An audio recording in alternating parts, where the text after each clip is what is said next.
We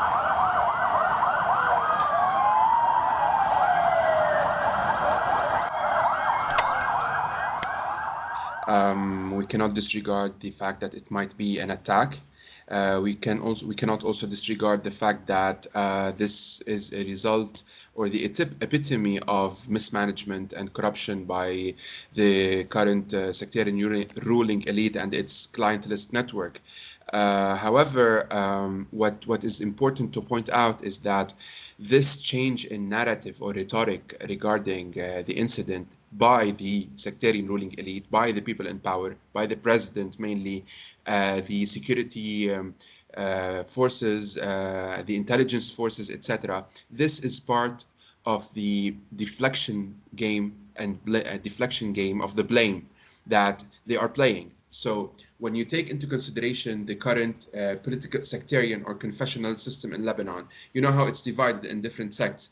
Each sect controls a certain security agency. Each sect controls a certain entity in the state or in the government as well. So by deflecting blame, they know that this will lead eventually to a rising tension between their follower bases, a rising sectarian tension between their follower bases that will actually supersede the fact that the Lebanese want to go down, or at least want to understand what happened behind the massive explosion on August 4, and they ask for accountability and justice. Personally, I think that the current sectarian ruling elite has lost its legitimacy and credibility since the popular protest movement in October 17, since October 17.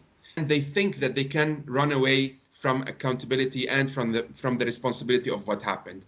But whether it is an attack or not, whether it is mismanagement or not, they are to be blamed, and this is a crime against humanity. This is a crime against the Lebanese people.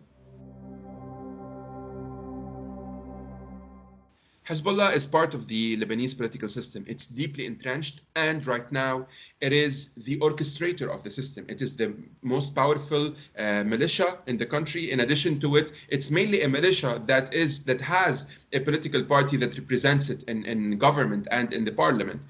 So they are to be blamed? I don't know. But if we go to Google and we put Hezbollah and we put ammonium nitrate in the Google search engine and we press enter, we can see that there is a relationship between the militia and it stacking and storing amounts of ammonium nitrate all over the world and being accused of using it in terms of manufacturing its bombs and possibly rockets.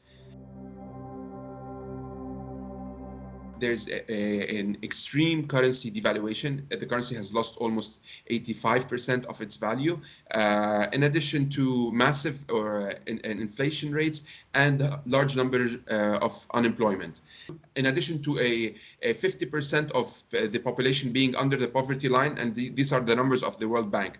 Add to all this mix the explosion that took place on August 4, the level of destruction is estimated to be worth $3 to $5 billion, in addition to the amount of the scope of death, the lives lost, and the businesses lost, which means that we're only gonna spiral downwards in terms of economy. And this is a major crisis. Actually, it's a catastrophe. It's not a crisis anymore. The level of inequality in Lebanon is massive. It's unbelievable. You have 1% of the population controls over 50% of the deposits in the banks, in the banking system.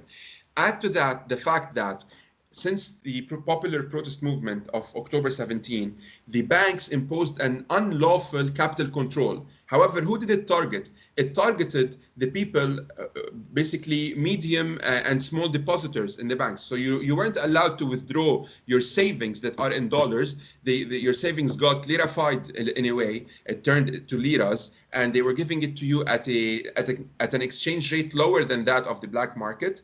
And while in the meantime, reports say that the central bank allowed, in addition to the banking sector and obviously the ruling elite, they allowed the flow of massive amounts of billions of dollars outside the country since October till today.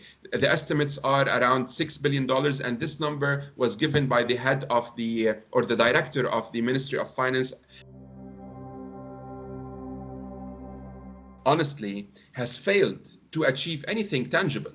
We have failed to provide something or results for the people who went down to the streets and believed in the movement and in the protests and in the goals set by the movement.